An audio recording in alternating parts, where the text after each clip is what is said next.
Kelin kuyovni gaplashib, qo'yinglar, yosh ekansizlar. Ikkita farzandlaringiz bor ekan deb suhbatlashib tursak, nima deyotirda? Orqada o'tirib begona.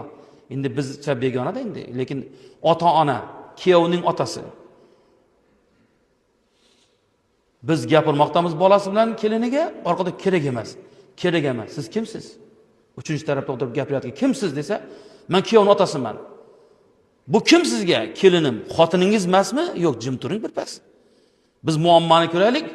Ro'zgor buzilib 2 nafar aqtixingiz Xorazmcha aytganda. Nevarangiz ko'chada qolib ketish kerakmi? Boqib olamiz, o'zimiz qaraymiz. Hali bular yosh, go'dak, bularga ona kerak, ota kerak desa, uylantirib qo'yamiz. O'gay degan narsani bilasizmi? Kerak emas, kerak emas. Azizlar, sal o'rtani isloh qilish kerak bo'lganda isloh qilish kerak. Agarda yoshlar ota-ona bilan kelishmay turgan bo'lsa, marhamat ota-onalar, boshqa farzandingiz yoningizda olib qolingda, yoshlarni o'zlariga sharoit yaratib bering, yashashsin birga. Keyin shu o'rinda aytamiz, ota-ona isloh qiluvchi bo'ladi, buzuvchi emas.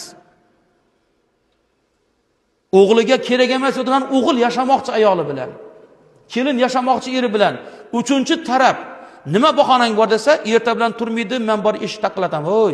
Qaynota kelini bilan o'g'layotgan eshigi taqillatishi qanday to'g'ri? Bu yosh uning ikkita bolasi bor iymoni bor, mo'min, musulmon kishi nima deydi? Onajonisi, kelinimiz 2 farzandi bor, bularga yordam beraylik. Kechasi men bolasi uxlamay buni uyqusini buzgan. Keyin o'g'limizning erkaligi bor, ayolim deb uni uxlatmaydi. Bu yoshlarga sal yordam beraylik deyish o'rniga kerak emas, kerak emas. Azizlar, farzand tarbiyasi oson narsa emas. Kechasi turib yig'laydi, unga qorin to'ydirish kerak. Yonida turmush o'rtog'ining istagi bor. Kechasi uxlamagan kelinni kunduzi ham ishlatib zulm qilishlik emasmi bu? Biz isloh qiluvchi muslihlardan bo'laylik ota-onalar. Qizlarimizga ham aytadigan gapimiz,